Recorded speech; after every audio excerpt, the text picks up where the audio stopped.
it kind of shows the hypocrisy of the evangelical right, that Reagan saw the opportunity and took it because he was the complete opposite of what he was as president when he was the governor of California. So I see him as an opportunist, but I also see them as opportunists as well, because they want to anoint somebody who will continue to carry the water for what they're trying to do. Yeah, I would say that I think that Reagan's uh, shift to the Republican Party and then to neoliberalism and kind of right wing politics was authentic. And if you look at Hmm. some of his work in the Screen Actors Guild and his anti-communism, his links to, as you mentioned, Goldwater and to other folks on the right in the 60s, 70s, his work as a spokesman for GE also, right? This kind of free market capitalism, corporate interests. If you look at his, speech, his famous speech at Philadelphia, Mississippi, the racism, or certainly not being afraid to play to people's racism for political purposes. Right, there's a lot going on there, and a lot that actually aligns him pretty tightly with conservative white evangelicals. Hmm. And so, sometimes I get the hypocrisy label. And at the same time, sometimes I'm concerned that if we throw that around a little bit too loosely, we miss the fact that no, actually, there is a close alignment of political values here. And when we say hypocrisy, whether it's about, evangelicals in 1980 choosing Reagan over the Southern Baptist Sunday school teacher Jimmy Carter, or whether it's about their embrace of Donald Trump today. Yes, on a certain level, we could talk hypocrisy, but really what we're seeing is we don't fully understand their core values if we think this is hypocrisy. And that's really kind of the motifs of Jesus and John Wayne is, we heard so much. How could evangelicals betray their values to vote for a man like Donald Trump in 2016 and 2020 and 2024? How could they betray their values? Okay, enough of that.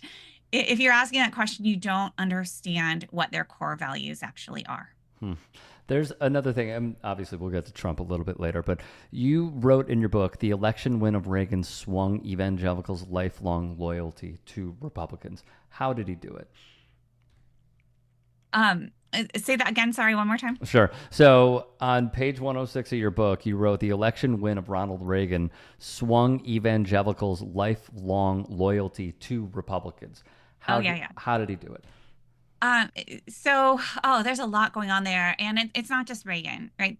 Reagan is a symptom as much as a cause, or he just reflects this broader political realignment that had been happening in fits and starts really for 2 decades. You have, most white evangelicals were Democrats. I mean, certainly if you lived in the South, you were a Democrat, right? And, most of them did. And, I start one chapter saying Billy Graham was a lifelong registered Democrat, which blows people's minds today, but made a ton of sense if you knew anything about Southern politics. Mm-hmm.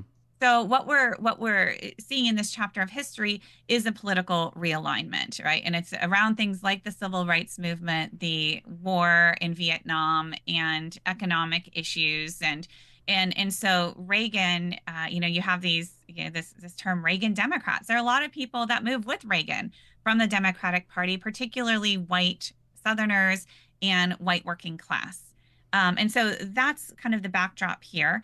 And in 1980 is the election that seals the deal. Again, you've seen it happening in fits and starts, but 1976 was a bit of an aberration.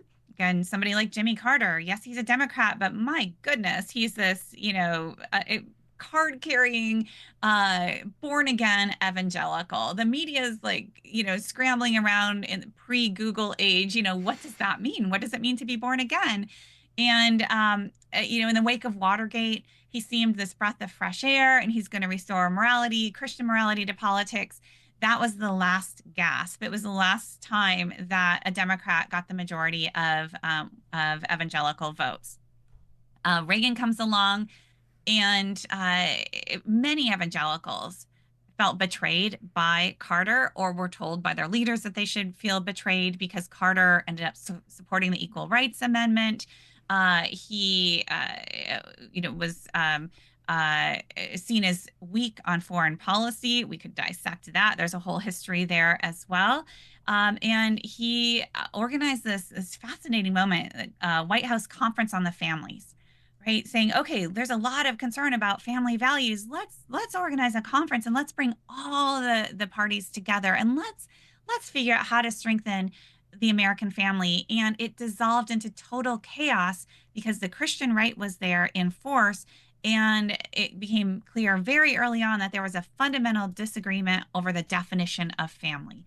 For the Christian right, it was only traditional, patriarchal, heterosexual family structure. That's what they were there to preserve and protect. And anything else was seen as an attack on their value system. And so there was just no common ground that could be found. And that was an important kind of catalyzing moment for members of the Christian right who walked out and they said, forget this, we're not working with them anymore. And they go on to hold their own really key organizing conferences to help elect Reagan. Reagan was invited to these, so was Carter actually, but didn't show up at that point.